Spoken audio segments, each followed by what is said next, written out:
Hey folks, Matt Easton here, Scholar Gladiatorian. Now, the kukri is a very iconic weapon. I've spoken quite a lot about the kukri on this channel, about all sorts of aspects of it, including that very enigmatic little notch there, which you can look up my previous videos on. But something I really want to clear up, and I'm going to do so in as brief terms as possible, is the ancestry of the kukri. And there are numerous websites on the internet, websites which are kukri-centric and which purport to tell the history of the kukri and claim to know all about kukris, that unfortunately contain a false piece of information which I want to set straight here. The kukri does not descend, at least in any direct or provable way, does not descend from the ancient world Kopis or Falcata. Now, yes, absolutely, if you look at a Falcata or Kopis from the ancient world, you know, the time of Alexander the Great, yes, Alexander and his Macedonian army did go to what later became the Indian subcontinent, but there is absolutely no evidence that there is any connection between some of the swords that they carried, not to say that they all had falcatas or anything like that, or Kopis, but some of them did have swords of a roughly similar shape to this, but obviously bigger, sword size rather than knife size.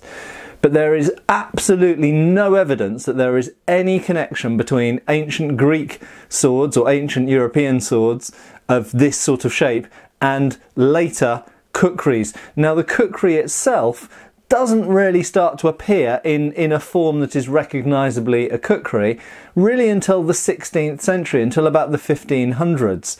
So we're talking about hundreds and hundreds and hundreds of years. You can't say that this descends from the Kopis or the Falcata when there's hundreds and hundreds of years of no linking weapon between that weapon in antiquity and this weapon in the 16th century. Just because two things look alike doesn't mean that they're related. Okay, that would be like saying that all straight swords in the 18th century are directly descended from the Roman gladius. Well, that's just not true. So, that's the point I want to make clear. No direct connection between this and the ancient world Kopis or Falcata.